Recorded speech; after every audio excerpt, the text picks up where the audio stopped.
corrupção é o câncer da política. O ódio é um vírus que nos contamina. Você já reparou que a gente usa doenças para falar de coisas que não tem nada a ver com a área da saúde? Isso parece normal, mas uma escritora chamada Susan Sontag escreveu um livro sobre isso e mostrou que esse hábito não é tão inocente quanto parece. Bom, a Susan Sontag ela foi uma intelectual norte-americana do século XX e ela escrevia muita coisa, ensaios, crônicas, ela era uma romancista e ela gostava de cruzar muitos temas diversos, assim, diferentes. Lá em 78, ela lançou um livro chamado A Doença como Metáfora, em que ela trata exatamente disso.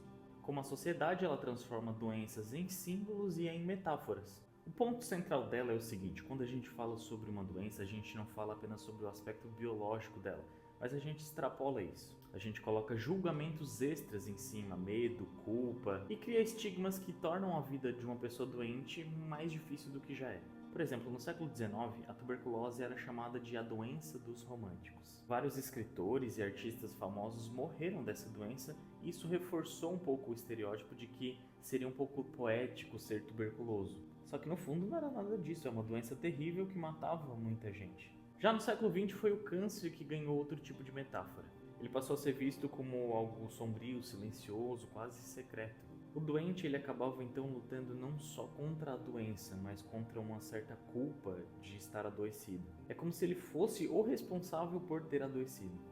Então olha como isso é pesado, você colocar esses estigmas em cima de uma pessoa que já está doente e que tem que lutar contra uma doença e agora ela tem mais estigma, mais culpa, mais medo por causa do que a sociedade faz em torno da doença. Quando a gente cria essas metáforas, por exemplo, a corrupção é um câncer da política, a gente está trazendo para o câncer um aspecto que é da questão da política e da corrupção.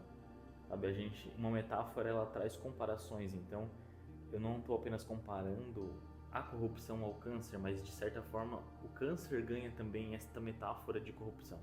Não sei se você me entende que você acaba intercambiando as duas coisas, né? Não no sentido de trocá-las de lugar, mas no sentido de que elas acabam angariando características umas das outras. Então, é como se a corrupção fosse um câncer e o câncer fosse uma corrupção, saca?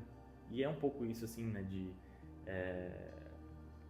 O câncer na pessoa ser uma corrupção na pessoa, então a pessoa acaba acreditando que ela é uma responsável pelo câncer, que ela é culpada pelo câncer que ela tem, né? No aspecto da política, a corrupção acaba tomando esse âmbito muito secreto, muito fluido, no sentido de que não há responsável, mas há responsável.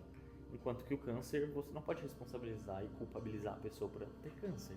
Na política, nós temos culpados pela corrupção. Quando uma pessoa tem câncer, nós não temos um culpado por ela ter câncer. Você me entende? Então, não sei se você consegue me entender que a corrupção e a política, elas vão abraçar muito bem a metáfora do câncer, porque não há prejudicialidade para ela.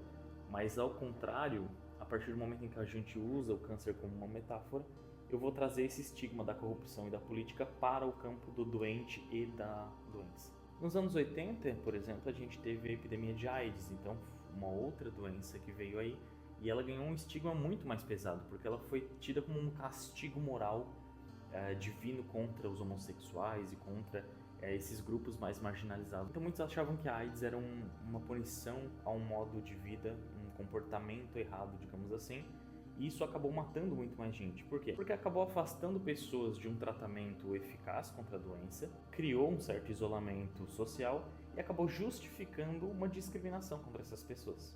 Se a gente parar para pensar, essas metáforas vão se estender até os dias de hoje. Então, por exemplo, a gente vai falar do vírus da fake news, a gente vai falar da febre do consumismo. Então, olha como a gente gosta de trazer a doença para essas metáforas, para que a gente tenha noção do perigo, da intensidade, do medo que a gente tem que ter dessas coisas. E essas expressões soam forte porque a doença nos assusta. A ideia da doença nos assusta e a gente pega emprestado esse peso que existe em cima de estar doente de uma doença para então falar de outros problemas. Então aí a gente vai ver que tudo isso vai cobrar um preço, por quê? Porque a doença passa a ser não mais só biológica, mas ela passa a carregar sentidos morais, de culpa, de vergonha. E a proposta que a Sontag traz, na verdade, é bem simples, é parar de usar essas coisas como metáforas. Então, parar de usar doenças como metáforas.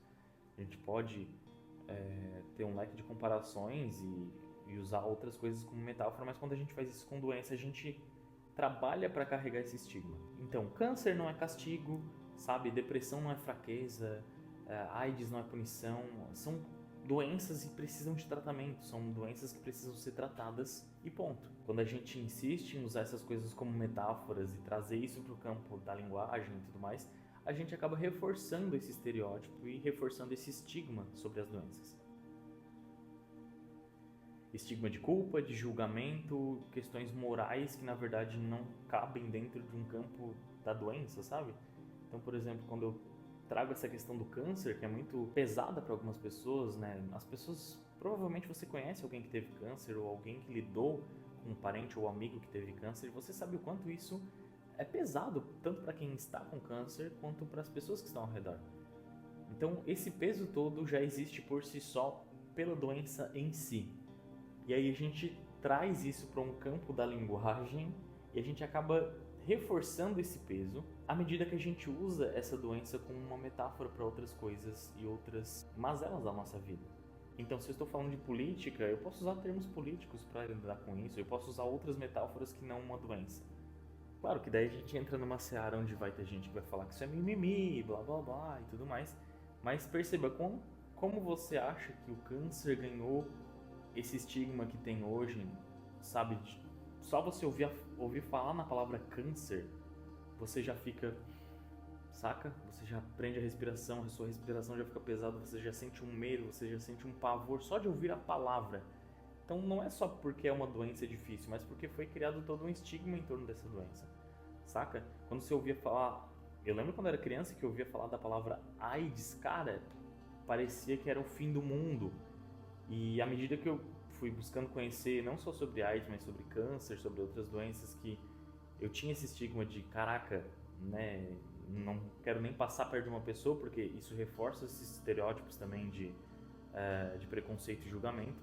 Então você começa a entender que a AIDS tem tratamento, que existem diversos tipos de câncer, não existe um tipo de câncer, então... e aí a gente entra em outras questões também, né, quando a gente fala de a cura para o câncer, mas que câncer, sabe? Existem vários tipos de câncer. Então, são assuntos bem complexos, mas que a gente, às vezes, costuma lidar com uma simplificação boba, assim, sabe? Tem uma frase da Sontag que é muito boa, que explica um pouco isso, que é: a transformação da doença em inimigo leva inevitavelmente à atribuição de culpa ao paciente, muito embora ele continue sendo ainda encarado como uma vítima. O que ela quer dizer com isso é que a doença é e continua sendo a doença, essa coisa fisiológica que acontece na gente. Mas o discurso sobre a doença, ele é expresso socialmente. Então, independente da doença fisiológica, aquilo que a gente fala sobre, aquilo que a gente discute, é feito socialmente, é feito entre as pessoas. E é um discurso que ele acaba ultrapassando várias barreiras sociais, raciais, temporais. Veja só como isso foi algo que foi construído ao longo do tempo em relação ao câncer, a AIDS. Hoje a tuberculose a gente não fala mais tanto, né? Mas isso foi naquela época. Mas o câncer, desde o século passado até os dias de hoje, é algo que foi construído temporalmente, né? Então é algo que começou no século passado e perdura até os dias de hoje. Então, cara, da próxima vez que você for usar uma metáfora de doença, para pra pensar um pouquinho, sabe? Como a gente reforça esses estereótipos e esses julgamentos a partir de uma palavra, a partir de uma metáfora, de uma comparação, e que a gente não percebe. Como a gente reforça o peso em cima de doenças, em cima de pessoas que já estão, sabe, estafadas de lutar com aquilo, e a gente ali trazendo as doenças dela para um campo de comparação numa frase, numa conversa, sabe, num ensaio, num texto, quando na verdade a gente pode fazer isso de uma outra forma. E lembra sempre, né, as doenças, elas já são pesadas por si só. Então a gente não precisa trazer rótulos, metáforas, símbolos, sabe, para elas e fazer com que elas se tornem piores ainda para quem está passando por essa situação. E é isso, falta pra gente um olhar mais humano sobre essas questões de doenças e metáforas e tudo mais.